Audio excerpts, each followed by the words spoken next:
Some of the most important moments of a life arrive without any announcement at all. No warning, no preparation, just an ordinary evening that decides, without asking your permission, to become something else entirely. Thomas Brennan was 40 years old, dark-haired, built like a man who had spent years doing work that asked something real of his body, and he was standing at the entrance of Aldine, the most expensive restaurant in the city, holding the hand of his 5-year-old daughter Gracie and realizing, with a slow sinking feeling, that he had made a significant error in judgment. The reservation had been his sister's idea. She had booked it 3 weeks ago for his birthday, insisting that he deserved one proper dinner out, one evening that was not frozen pasta or a drive-through or whatever he could assemble from a refrigerator at 8:30 at night. After a long shift, she had meant it as a gift. And then her own son had come down with a fever that afternoon, and she had called Thomas at 5 to say she was so sorry she could not make it, but please go anyway. The reservation was paid for. Please just go and sit and eat something warm and quiet. Thomas had looked at Gracie. Gracie had looked at him, and here they were. The hostess was a young woman in a perfectly fitted black jacket, with her dark hair pulled into a smooth bun, and she was doing her job with professional courtesy, but her eyes had made one small involuntary trip from Thomas's blue cotton shirt to Gracie's floral dress. The nice one, the one they had agreed was a restaurant dress. And back up again. The restaurant behind her was the kind of place where the lighting cost more than Thomas's monthly grocery budget. Every table had white linen and crystal glasses and small red roses in low vases, the kind of place where the menu did not have prices. Thomas knew what she was seeing. He had known it when he pulled into the parking lot and known it when he walked through the door. And he had told himself it did not matter because his sister had paid for this, and Gracie was wearing her nice dress and it was his birthday, and they were allowed to be here. The hostess said politely that unfortunately there seemed to be some confusion about the reservation.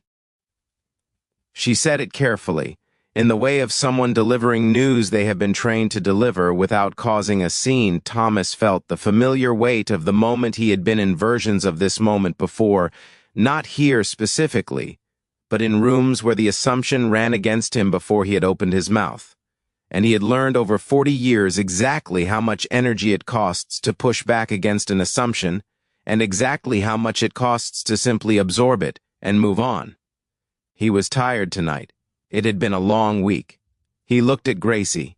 She was looking up at the hostess with those serious gray eyes she had gotten from her grandmother, and then she looked up at Thomas, and something in his face must have told her enough of the story, because she squeezed his hand and said quietly, "It is okay, Daddy. We can leave."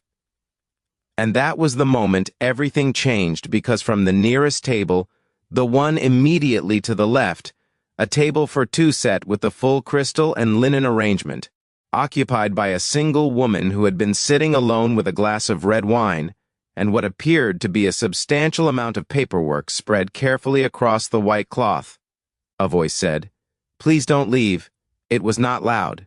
It was not a performance for the room. It was direct and clear, the voice of someone who says what they mean without rehearsing it. First, the woman at the table was somewhere in her early 40s, dark-haired, with the kind of face that was striking not because of any single feature, but because of the quality of attention in it. She was a woman who was fully present in whatever room she occupied, and right now she was fully present in this one. She was looking at Gracie. She said to Gracie, still directly, "That was a very kind thing to say to your father." Gracie studied her. The woman looked at Thomas. She said, "I am sorry to involve myself. I could not help but hear." Then she looked at the hostess. Her voice did not change its register. It stayed the same quiet, direct tone. But something in it shifted in a way that made the quality of the air in the immediate vicinity shift with it. She said, "The reservation is under Brennan, correct?" The hostess said, "Yes, but," the woman said, "Please seat them." She said it simply. The hostess looked at her. The woman returned the look with the calm of someone who has had this particular exchange before and knows exactly how it ends.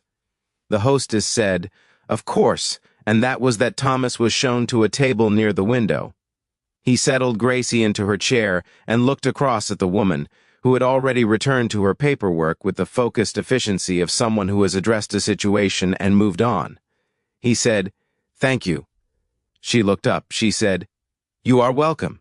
He said, "I do not want to interrupt your evening." She looked at the papers spread across her table, and then at the empty chair across from her. She said, "I have been eating alone in restaurants for 15 years, Mr.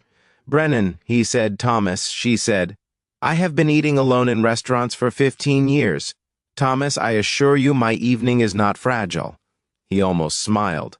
He turned back to Gracie, who was already examining the menu with the focused interest of someone encountering a document in a foreign language over the next 20 minutes, in the way that proximity and good lighting and the particular intimacy of restaurants sometimes create.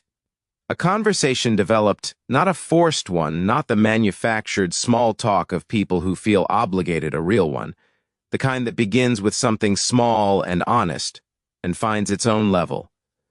The woman's name was Sophia Marchetti. She was 43 years old. She ran a company that operated in 12 countries and employed just over 4,000 people. And she said this the way people state facts that have ceased to carry weight through sheer repetition. She had been in this city for a board meeting that had ended 3 hours ago, and she was flying out tomorrow morning, and she had come here because it was the closest decent restaurant to her hotel, and she had not eaten since 7 that morning. Thomas said, "Why were you still doing paperwork at 8 in the evening after a full board meeting?" She said, "Because the paperwork does not care about board meetings." He said, "What does the paperwork care about?" She looked at him. She said, "That is a strange question." He said, "I teach philosophy at a community college. It is an occupational hazard." She looked at him for a moment, then she said, "The paperwork cares about whether I have done what I said I would do. That is the only thing it ever cares about." He said, "That seems like a reasonable thing to care about." She said, "Yes."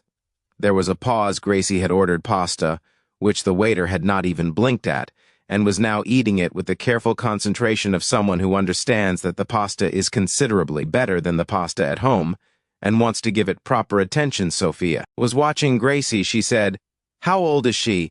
5. Thomas said, "She will tell you 6 if you ask her, because her birthday is in 3 weeks, and she has decided the distinction is not worth maintaining." Sophia said, "That is actually logical," he said. "I told her that she took it as full endorsement." Sophia looked at him. She said, "Where is her mother?" He said it the way he had learned to say it, after 3 years without bracing for it. He said, "She passed away. Her name was Maria. She had a heart condition we did not know about. Gracie was 2. He said it simply. Sophia did not say she was sorry in the reflexive way that people do, the 2-word phrase that means everything and nothing. She was quiet for a moment. Then she said, "My mother died when I was 7. I do not remember her the way I would like to. I remember the shape of things, but not the details." He said, "That must have been very hard." She said, "It made me someone who does not rely on things lasting. That is both a strength and a problem, depending on the day." He said, "Most true things are." She looked at him. He looked at her. Gracie looked up from her pasta. She said to Sophia, "Did you come here alone?" Sophia said, "Yes." Gracie said, "We come to places alone too. But there are 2 of us, so it is not exactly alone." Sophia said, "No, I suppose it is not." Gracie considered this and then returned to the pasta, apparently satisfied. Sophia looked at Thomas. She said, "She is remarkable," he said. "Every day she says something I have not thought of before." Sophia said, "Is that exhausting or wonderful?" He said, "Completely both." She smiled, then a real one, arriving without announcement in the way that genuine smiles do, and it changed her face in the way that a window changes a room when it is opened after a long time closed. Thomas saw it and said nothing. He filed it away in the way you file things that you do not have words for, yet they ate. They talked about his teaching, about the particular challenge of making ancient questions feel urgent to 20-year-olds who have been told by the world that urgency belongs to the practical and not the philosophical about her work, about the specific loneliness of making decisions that affect thousands of people and having very few people in your life who understand what that weight actually feels like. About Gracie's upcoming birthday, which had a theme involving horses and a level of organizational ambition that Thomas was still working out how to meet on a teacher's salary. About the restaurant they were sitting in, which was genuinely very good, and about how strange it was that the best food always tasted better in company. At some point, Gracie fell asleep in her chair. It happened the way it always happened with small children. Not gradually, not with announcement, but completely and at once, her head tilted to the side, her breathing gone slow, and even Thomas looked at her, something in his face when he looked at her. Some expression that was not performed for anyone, just the simple, private look of a man who loves his child, made Sophia go quiet for a moment. She said softly so as not to wake Gracie, "How do you do it?" he said. Do what she said, all of it, just all of it every day. He thought about this. Honestly, he said, "I do not know how to not do it. She is here, she needs me to do it, so I do it." He paused. That is the thing about having someone depend on you entirely. It removes the question of whether you feel like it. Sophia said, "Most people would find that overwhelming." He said, "Most people have not tried it." She said, "Is it lonely?" He was quiet for a moment. He said, "Yes, sometimes at 2 in the morning when she is sick and I cannot fix it, and there is nobody else to call." Yes. Then, he looked across the table at Sophia and said, "Is running a company that employs 4,000 people lonely?" She said, "Yes, at 2 in the morning when the decision cannot wait, and the weight of it is mine alone." Yes, they looked at each other, two people sitting in a well-lit restaurant in the middle of an ordinary Thursday evening, having arrived there entirely by accident, finding themselves in the unexpected vicinity of someone who understood something true about their life. Not everything, just something, but something real.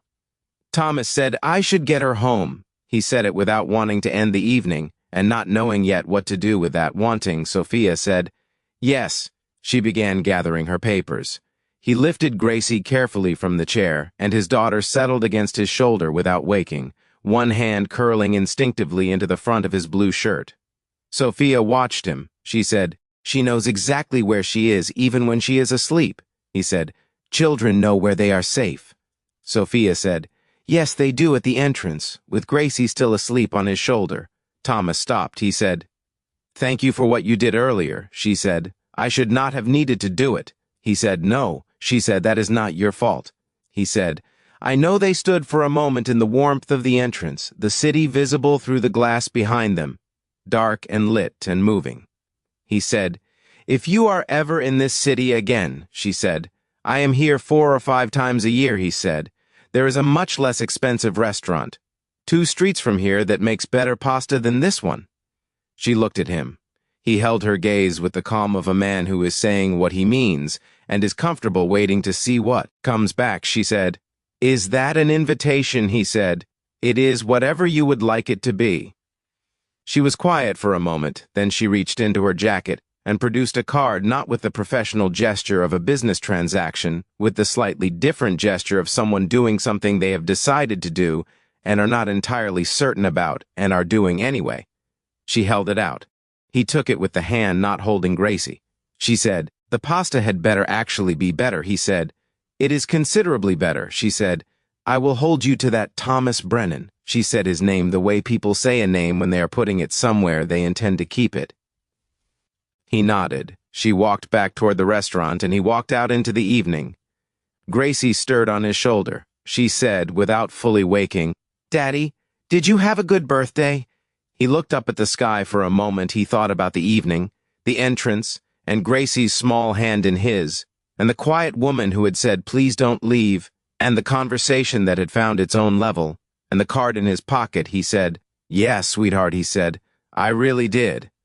He walked to his car through the October night. The city moved around him the way cities do, indifferent and beautiful, and full of things that are just about to happen. He drove home. He put Gracie to bed. He sat at the kitchen table in the quiet house and looked at the card. He thought about what his wife Maria used to say. She used to say that life does not hand you second chances the way stories do, all wrapped and labeled. She used to say that second chances look exactly like ordinary moments, and you only recognize them after you have either taken them or let them pass. He set the card on the table.